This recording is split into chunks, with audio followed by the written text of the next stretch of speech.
Ang kwento ni Malakas at Maganda.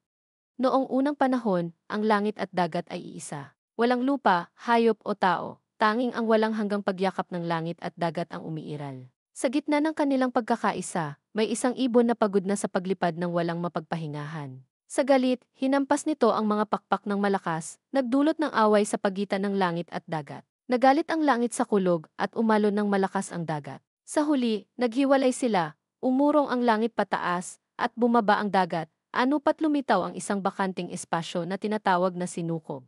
Sa gitna ng sinukob, may isang ginintuang kawayang tumubo. Naakit ang ibon dito at dumapo sa tuktok nito. Habang nagpapahinga, may narinig itong mahihinang bulong mula sa loob ng kawayan. Sinimulan nitong tuktukin ang kawayan, tik, tik, tik, hanggang sa pumutok ito at nahati.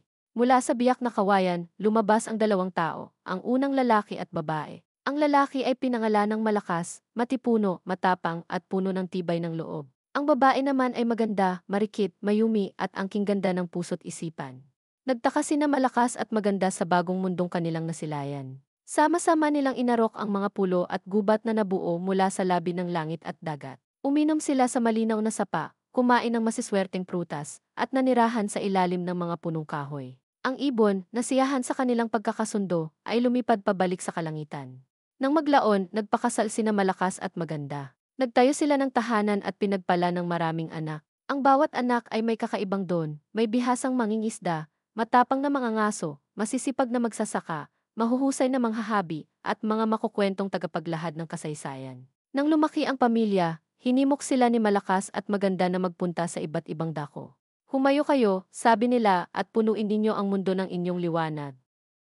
Naglakbay ang mga anak sa Hilaga, Timog, Silangan at Kanluran. Ang ilan ay nanirahan sa bulubundukin, ang iba na maisatabing dagat o kapatagan. Sa pagdaan ng panahon, ang kanilang mga lahi ay naging mga tribo ng Pilipinas, mga Tagalog, Ilocano, Bisaya, at iba pa, magkakaiba man sa wika at gawi, iisa ang pinagmulang dugo.